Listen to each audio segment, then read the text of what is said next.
I just wanted to show you how awesome this new Bonsai Jack soil is. This is not sponsored whatsoever. It's just something that I've stumbled upon and will never use anything different for my succulents ever again. All right, so these are the mini arrangements that I did with my cuttings the other day.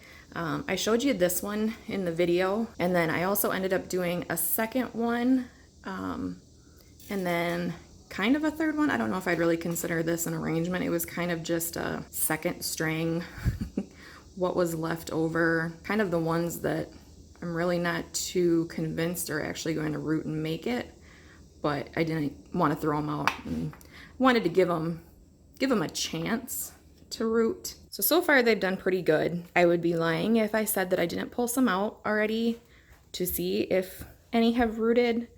I am very nosy, and I was hoping that doing nice little mini arrangements would keep me from poking and picking at them, but it didn't. But I am happy to say that they are starting to root, at least some of them. There are a few in here that probably aren't going to make it, but the majority of them are doing fairly well. So when I water my succulents, all I do is I use a really big syringe like this. There's a link to these below in my video description. And then I usually just have a mason jar full of water. And what's nice about watering with the garden syringe is that you can focus your water directly towards that root ball, so that you're not oversaturating your other succulent. So that's one huge benefit of using a garden syringe. Fortunately though, since I switched my soil from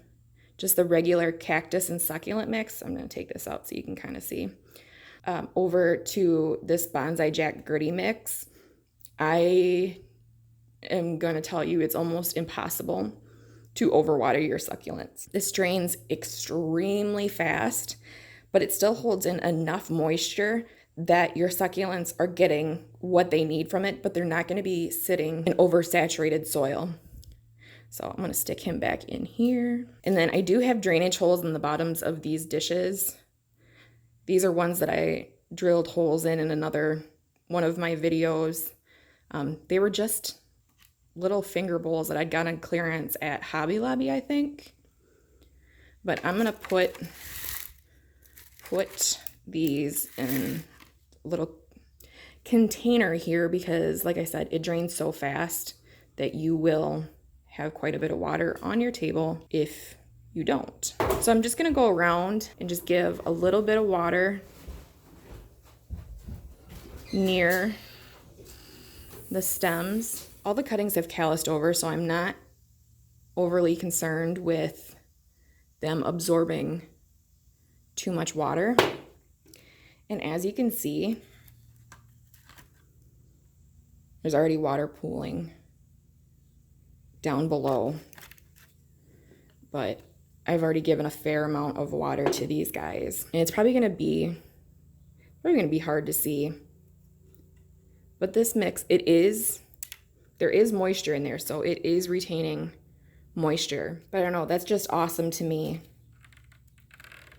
Look at all that water. So instead of sitting in my succulent arrangement, causing root rot that's all drained out. So with this one, I'm just going to kind of do the same thing.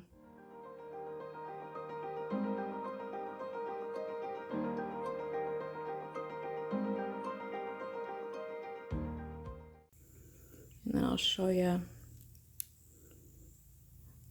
So to show I'm not lying, they are starting to root.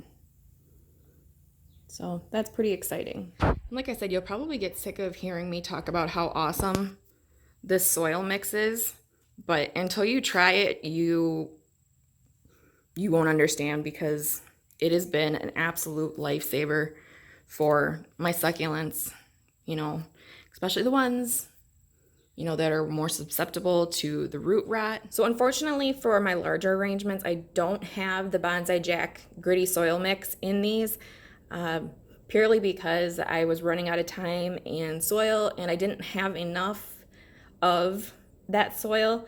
So I ended up just putting my regular succulent soil mix back in here.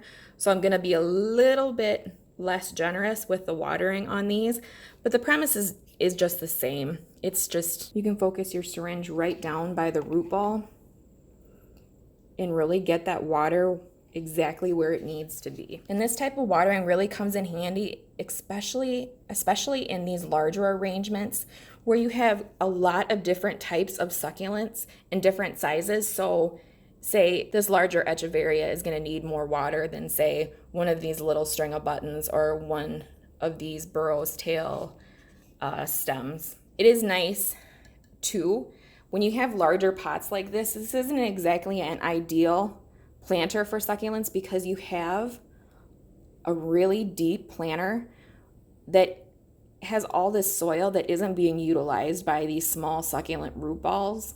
So if you overwater, your water is going to end up coming down here and it's just going to sit at the bottom and just sit and be miserable and ruin your planter. You know, there is drainage in here, but it's not ideal.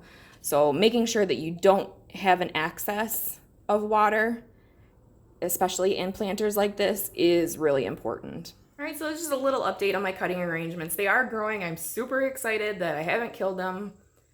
So yeah, I'm excited. I will keep you guys updated on the rooting that is going on. And yeah, we'll see you in the next one. Bye.